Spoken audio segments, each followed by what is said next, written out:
Introduced at the midpoint of the First Cylon War and representing a major shift in colonial fleet doctrine, the Jupiter-class Battlestar was a potent combatant which was more than capable of facing off against the Cylon base stars in open combat, while also being highly versatile, carrying impressive firepower, and a large complement of small craft to further augment its offensive and defensive capabilities.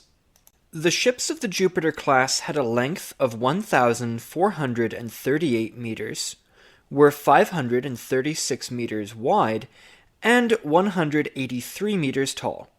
As designed, the Jupiter was armed with 12 missile tubes, each having access to an individual magazine and capable of firing a variety of ordnance from fleet-buster nuclear weapons down to point defense missiles for use against incoming light craft. Backing up these tubes, the ship also boasted a large arsenal of conventional weapons, with 40 dual-mount kinetic energy weapons of several sizes defending the ship, were also 582 point defense guns. If the guns of the ship were unable to deal with the target before it got into the engagement range, the ship was protected by a complex armor scheme, consisting of a spaced outer layer of meter-thick plates attached on ribs and a separate armor layer below this to provide further protection against anything which did get through the initial layer.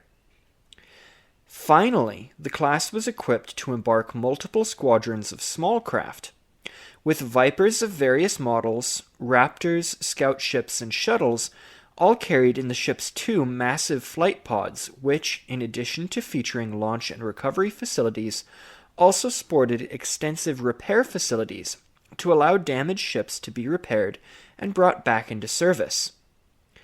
The craft's sublight engines gave the Jupiter surprising mobility for a vessel of her size, the design also boasting impressive for the time jump capabilities, though her reliance on older, slower computers did limit the speed at which it could calculate a jump.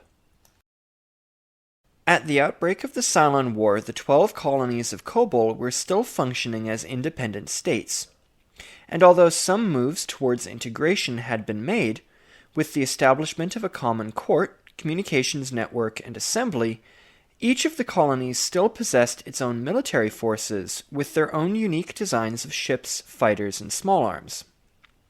Quickly after the Cylon Revolt, the colonies would move to integrate themselves into a more unified front, establishing the colonial fleet and a single unified government for the duration of the war. This early colonial fleet consisted of a dizzying variety of ships, thus as it was formed from the 12 separate militaries of the 12 separate colonies.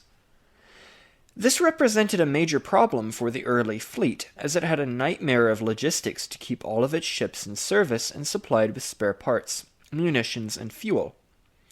To say nothing of the challenges presented with training crews when the fleet had such a variety of ships types and systems in service at a single time. At the earliest opportunity, the Fleet Command began development of a new series of classes which would address these issues, introducing a standard series of weapons, engine technologies, computer systems, and other standardized components to make it easier to operate ships in numbers.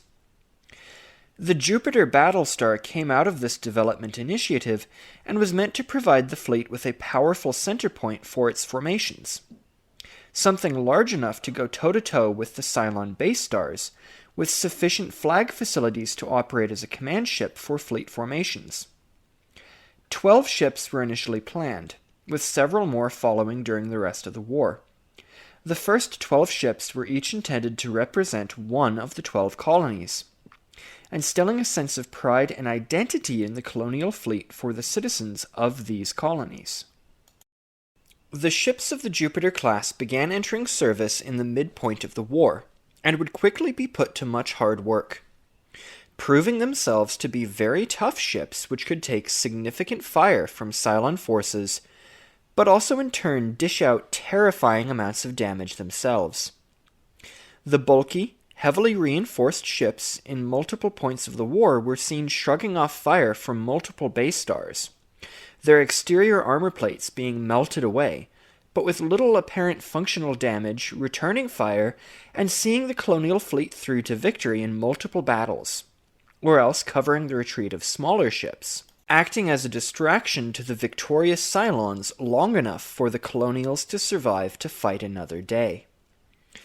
The Jupiter class would be joined by steady numbers of other battlestars as the war progressed, with the ships which did survive the conflict having fought hard and seen much action, and thus being in many cases placed into reserve, as while colonial fleets still appreciated their capabilities, the cost of keeping these old warhorses in peacetime service compared to newer classes was often prohibitive for the relatively cash-strapped colonial fleet's budget.